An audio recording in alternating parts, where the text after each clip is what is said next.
révèle cette semaine que les renseignements américains livrent des sacs de billets à la présidence afghane depuis le début de la guerre, des dizaines de millions de dollars qui échappent à toute comptabilité. La stratégie américaine en Afghanistan a-t-elle fonctionné? Rien n'est moins sûr. L'année prochaine, les troupes combattantes vont se retirer du pays alors que l'insurrection reste indomptée.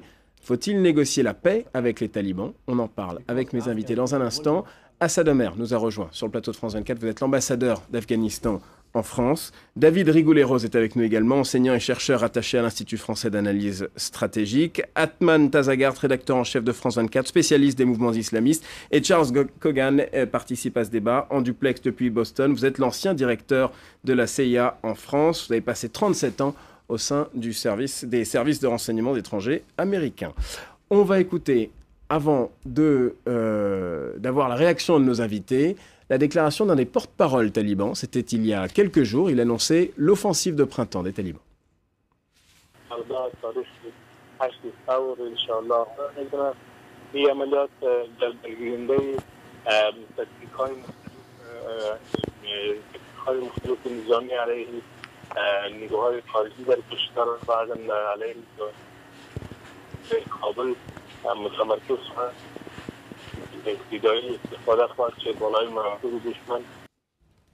Nous sommes à la fin du mois d'avril, c'est donc la saison des combats, comme on l'appelle. C'est la période où, à la fin de l'hiver, les combats reprennent tout simplement. La saison s'y prête, comme tous les ans, effectivement. Depuis plusieurs années. Non, mais il y a une différence. Cet hiver-là, je crois que l'armée afghane, et avec l'appui de nos partenaires internationaux, ils n'ont pas laissé tranquille les talibans.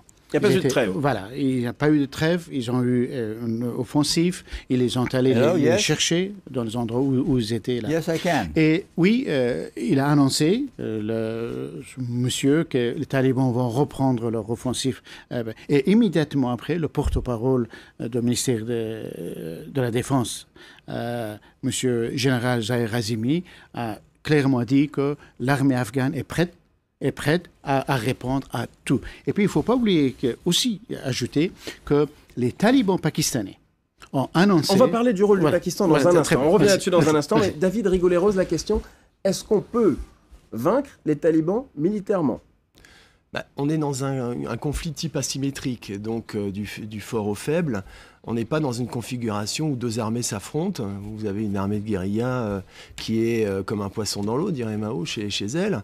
Je renvoie d'ailleurs à cette notion culturelle, parce que derrière les talibans, il y a des Pashtuns. Essentiellement, en très grande majorité. Et donc, il y a la variable ethno-confessionnelle, pashtun sunnite, par rapport à d'autres régions du pays. Et par ailleurs, l'enjeu n'est pas vraiment de vaincre. Il n'est pas question d'exterminer les talibans, comme si c'était une chose envisageable. Donc, on est dans une logique transactionnelle. Donc, la réponse à la question est non. On ne peut pas les vaincre par la seule force militaire. Par la seule force militaire au sens strict du terme. J'aimerais bien faire une observation. Alors, Charles Cogan, depuis Boston, veut faire une observation. Oui, l'important, c'est de savoir faire terminer une guerre. L'important, c'est de retirer les troupes à la fin de 2014. À mon avis personnel, la guerre aurait dû se terminer fin 2011. Mais mettre fin à une guerre, c'est une chose. Ça, effectivement, le président Obama est en train de retirer les soldats. A quitté l'Afghanistan et il est arrivé à Pakistan. L'ennemi n'était plus en Afghanistan. Il fallait terminer la guerre à ce moment-là. Maintenant, c'est 10 ans plus tard, la guerre continue. L'essentiel, c'est de terminer la guerre, s'il y aura un paix avec les talibans ou non. Alors, terminer la guerre, ça c'est la problématique américaine. La question qu'on pose ce soir, c'est la problématique afghane.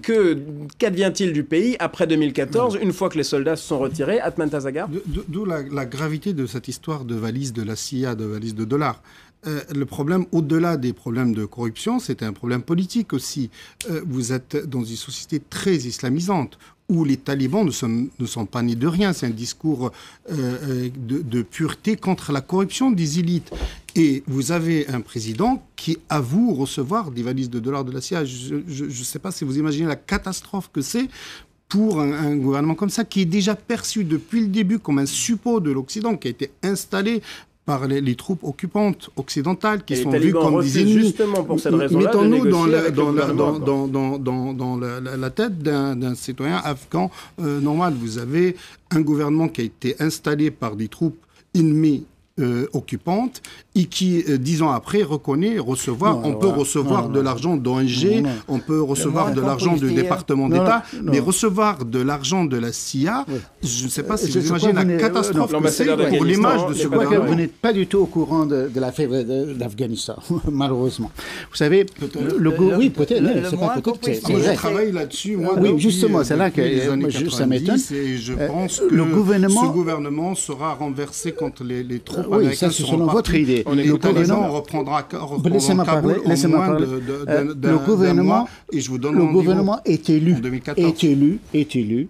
La Constitution est adoptée par l'Assemblée constituante. C'est pas un régime qui était installé selon votre. Et puis d'autre part, là, je dois dire que c'est un gouvernement élu, gouvernement en place par la volonté de peuple afghan. En ce qui concerne les moins qu'on puisse dire, talibans, c'est pas une guerre Monsieur ethnique. Kogan, on vous écoute dans un tout petit instant. On va laisser l'ambassadeur terminer son c'est pas propos. une guerre ethnique, comme il dit Pashtun. Les talibans, peut-être on évalue entre 15 000 et 20 000, ils ont dans leur sanctuaire au-delà de nos frontières, au Pakistan. Mais ça, personne ne le dit. C'est aussi des Pashtuns de l'autre côté. Oui, de l'autre côté, c'est Pashtun, mais ça ne veut pas dire que Pashtun. C'est pas la guerre ethnique. Aujourd'hui, l'armée afghane, c'est 352 000 forces de sécurité. Vous ne parlez pas d'Afghanistan, on a l'impression que vous parlez de la Suisse. Il y a des tribus, il y a des problèmes ethniques, il n'y a pas d'armée à portée nationale, un gouvernement vraiment fantôme qui s'effondrera dès que les troupes américaines vont partir. Ouvrez les yeux un petit peu, imaginez la catastrophe que ça peut être pour l'image de ce gouvernement. C'est vrai qu'il y a eu un effort, qu'il y a eu des élections, etc. Mais un gouvernement qui reconnaît recevoir depuis une décennie des valises de dollars de la CIA, peut-être qui ont été utilisées à de bons fins. Je vous interromps juste un instant. Il faut qu'on fasse intervenir. On écoute Charles Kogan qui nous hurle dessus depuis Boston. On vous écoute. Oui. Alors, le moins qu'on puisse dire, c'est que l'aventure en Afghanistan n'était pas une grande réussite. Ainsi, il faut se retirer au plus vite. Oui. D'accord. Alors ça, c'est effectivement le point de vue américain. La question demeure, que se passe-t-il en Afghanistan après 2014, après le retrait des Américains? D'abord, contrairement à ce que M. dit, qu'il est vraiment pas très bien au courant, il y a un accord avec les États-Unis. Il y a un accord, on appelle entre l'Afghanistan, l'accord de coopération et les États-Unis. Il y a un accord qui a été négocié, signé, ratifié par le Parlement. On a un Parlement, j'espère que vous voulez un peu liser sur l'Afghanistan, c'est le Parlement d'Afghanistan. Et maintenant, on est en train de négocier avec les États-Unis un accord de sécurité, de défense et de sécurité, qui va être signé probablement d'ici une année. Il y a le problème de l'impunité quand même pour le... Vous défendre de qui? De votre peuple? Pardon? Un accord de protection, de sécurité pour défendre ce gouvernement de qui? De votre peuple? Écoutez, c'est pas le gouvernement. Est-ce que vous êtes au courant que beaucoup de pays ont signé des accords de défense et de sécurité qui sont très islamisants? Pas du tout. C'est conforme au droit international. Tout le temps à la solde de l'Occident et prétendre pouvoir installer un gouvernement qui représente le peupe. Il faut qu'on revienne sur cette question. Il faut qu'on revienne sur cette question des talibans. David Rigoleros, oui, non, concernant l'accord sécuritaire, il y a quand même la variable fondamentale pour les Américains de l'impunité des troupes qui resteraient. Et on a trouvé ce problème avec l'Irak. C'est pour ça qu'ils ont fait un retrait complet. Et il y a quand même les Américains ne veulent pas que leurs soldats puissent être poursuivis. C'est ça. C'est quand les Américains étaient en France, c'était la même chose. Oui, mais en Allemagne, c'est la même chose. Ça n'a pas été validé à Bagdad. En Corée du Sud, la même chose. Donc ça, c'est reconnu sur le plan international. Pour l'instant, ça n'a pas été validé. Ça n'a pas été validé à Kaboul pour l'instant. Bon, ça c'est une chose. Mais j'exige de chacun d'entre vous une réponse à cette question. Faut-il impérativement négocier avec les talibans? Nous, en avant, oui. C'est les négociations. Actuellement, il y a quelques semaines, à Doha, il y avait des pourparlers entre les talibans et les Américains. Et c'est justement M. Karzai qui avait révélé. Karzai était présent. Enfin, il est venu.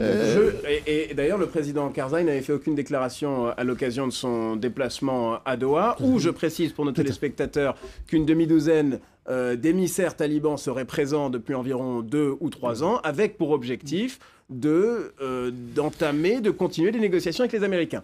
Pourquoi je vous pose la question de ces négociations? C'est qu'actuellement, elles seraient, je dis bien seraient, au conditionnel, au point mort. Il n'y aurait plus aucune négociation entre talibans et Américains. Monsieur l'ambassadeur, est-ce que vous nous le confirmez? Oui. Il n'y a pas encore de négociation, mais de contact, il y en a. Nous avons au Conseil de la paix en Afghanistan qui sont en contact avec les talibans, mais les négociations n'ont pas encore commencé. Pas de négociation. Faut-il négocier? Tout à fait. Qu'est-ce qui empêche les négociations? Non, le gouvernement, tout à fait, le gouvernement, dès le début, a annoncé que nous voulons avoir, bien sûr, l'aspect militaire, mais l'aspect politique est toujours là. Qu'est-ce qui empêche la poursuite des négociations? Voilà. Là, c'est, vous voyez, les talibans, contrairement à ce que monsieur n'est pas au courant, que les talibans se trouvent, leur état-major, tous se trouvent au-delà de frontières. Ce n'est pas en Afghanistan, c'est au Pakistan. Donc, ça, et vous dites qu'au Pakistan, il n'y a pas de volonté de négocier, c'est ça? Là, c'est ça. Jusqu'à maintenant, on n'a pas vu ça. On n'a pas vu. Eh bien sûr que le gouvernement afghan veut négocier. Là, alors pour ça qu'on est négocié avec le gouvernement pakistanais pour pouvoir, nous donner accès aux talibans. Oui, absolument. Les talibans sont déjà à l'origine une création de l'IC pakistanais. Là-dessus, on est d'accord. Les services secrets pakistanais. Les talibans sont nés au Pakistan, ils ont été sponsorisés jusqu'à la prise de Kaboul par l'IC pakistanais, les services secrets militaires pakistanais, avec la bénédiction des Américains à un moment, ils sont la bénédiction des Américains par la suite. Alors effectivement, on a lu et entendu beaucoup de choses sur la manipulation des talibans par les Pakistanais, y compris par des généraux au sein de l'appareil sécuritaire pakistanais, les services de renseignement. Mais aujourd'hui, y a-t-il une volonté de négocier la paix en Afghanistan chez les talibans? Chez certains talibans, pas tous. C'est le problème, parce qu'il y a toujours le regard scrutateur du Mollah Omar depuis Quetta, de la Shura de Quetta. Et donc, effectivement, ils peuvent pas, les émissaires éventuels qui sont à Doha notamment, n'ont pas une marge de manœuvre totale en la matière. Je noterai quand même que concernant les négociations, il y a eu une petite tension, c'est un euphémisme, entre Amin Karzai et Chuck Hagel, qui est venu justement en mars, puisque le président Karzai a laissé entendre que les États-Unis et les talibans finalement s'entendraient sur son dos pour pouvoir justifier de pérenniser des troupes américaines sur place, etc. Ce que craint Hamid Karzai, c'est un accord en fait qui l'exclurait de fait du pouvoir. Oui, c'est un accord direct entre Américains et talibans. Révélé l'existence de ces contacts, parce que justement, il avait le sentiment d'être mis hors jeu dans ce cadre-là. Et le fait, il l'était en grande partie, parce qu'il y a une défiance maintenant très importante de la part des États-Unis par rapport à Karzai, au président Karzai. On a évoqué plusieurs fois, y compris de ce côté-ci de la table avec monsieur l'ambassadeur, le rôle du Pakistan. Seulement, le Pakistan récemment a signalé qu'il était désormais favorable à une résolution négociée politique de la crise en Afghanistan. Mais là, à Bruxelles, il y a eu une rencontre justement entre le président Karzai et justement le chef d'état-major pakistanais, M. Kayani, et avec M. Kerry, secrétaire d'État américain. Oui, il a annoncé qu'il y a une volonté de la part du Pakistan de vraiment mettre le processus de la paix. Donc changement dans la politique pakistanaise. Sont-ils sincères? Nous, on va le voir. On va voir. Est-ce que vraiment... Parce qu'on a eu plusieurs fois ces promesses, on peut dire. On croyait que ça allait arriver, mais ce n'est pas encore arrivé. Et maintenant, bien sûr, on est optimiste. On va voir comment ça se passe. Mais au pas du gouvernement afghan, c'est tout à fait la volonté là, qu'on veut négocier, si possible, avec les talibans. Simplement, je veux vous dire que, comme monsieur a dit, qu'il y a là au moins un point, que les talibans, il y a pas certains talibans qui veulent négocier, qui veulent mettre fin à cette vraiment guerre ou terrorisme division au sein des talibans. Cependant, chaque fois qu'un des dirigeants talibans qui est venu pour négocier avec l'Afghanistan, ou contact avec l'Afghanistan, quand il est retenu au Pakistan, il était emprisonné. Ça, on a des exemples, malheureusement. Vous êtes face à un mouvement très fanatisé où il y a prestation d'allégeance au Mollah Omar, qui est désigné comme commandant des croyants. Donc, tant que le Mollah Omar ne fixe pas une ligne qui permettrait des négociations politiques avancées, les émissaires auront très peu de marge de manœuvre. Ce ne sont pas des diplomates, ce sont juste des envoyés spéciaux d'un Mollah qui édictent des fatwas et des lignes directrices qu'ils ne peuvent pas dépasser. Et pour l'instant, publiquement, il n'y a pas de ligne claire de la part des talibans. Oui. Mais le Mollah Omar n'a jamais montré le moindre signe qu'il peut composer avec Karzai. Il attend patiemment, tranquillement, que les troupes américaines partent en 2014 pour reprendre Kaboul. On joue la... Est-ce que vous partagez ce diagnostic assez sombre d'Atman Tazagart, qu'une fois les troupes internationales parties, les talibans, ça y est, reprennent la capitale? Pas forcément dans les mêmes termes, mais c'est vraisemblable que le régime du président Karzai sera en situation très difficile. Il n'est pas sûr du tout que ça s'effondre. Quand on pense au retrait soviétique, le gouvernement communiste s'est pas effondré du jour au lendemain. Donc c'est justement parce qu'il y avait un suivi qui avait été... Donc à mon avis, l'enjeu, il n'est pas là-dessus, il est plutôt sur savoir quelle place finalement on va accorder à Karzai dans l'échiquier qui se met en place post-2014. Il y a des élections en 2014. D'abord, je dois vous informer que M. Karzai ne sera pas là en 2014. Non, mais quand je dis monsieur, pas en tant que président, mais en tant que personne par rapport à un acteur. Parce qu'en 2014, justement pour nous, il y a deux échéances très importantes. Très rapidement. En avril 2014, il y a les élections présidentielles. Et puis aussi la retraite des forces, ça veut dire que des forces combattantes jusqu'à la fin 2014. Donc l'année charnière pour le pays. Voilà, l'année charnière. Et de l'autre côté, il faut le dire, si vous n'êtes pas au courant, que quand même les forces afghanes sont devenues maintenant, il y a 90% de la population, c'est sous les protections des forces afghanes aujourd'hui. Donc, il y a une armée, il y a les polices, il y a tout ça. Bon, bien sûr qu'il y a comment vous l'avez vu? La capacité. Vous l'avez pas vu? Peut-être que moi, j'ai pas vu, mais vous êtes dans l'aveuglement le plus total. Et malheureusement, ça va... Si le gouvernement Karzai contrôlait 90% de l'Afghanistan, le cas. Le monde irait mieux. Monsieur l'ambassadeur, je ne peux pas vous laisser répondre parce que c'est tout le temps qui nous est imparti pour le débat de France 24. La capacité des forces de sécurité afghanes à sécuriser l'essentiel du territoire afghan, c'est évidemment une des problématiques principales que l'on continuera de regarder de très très près ici à France 24. Merci à tous nos invités de nous avoir rejoints sur le plateau du débat. Merci à vous de nous avoir suivis.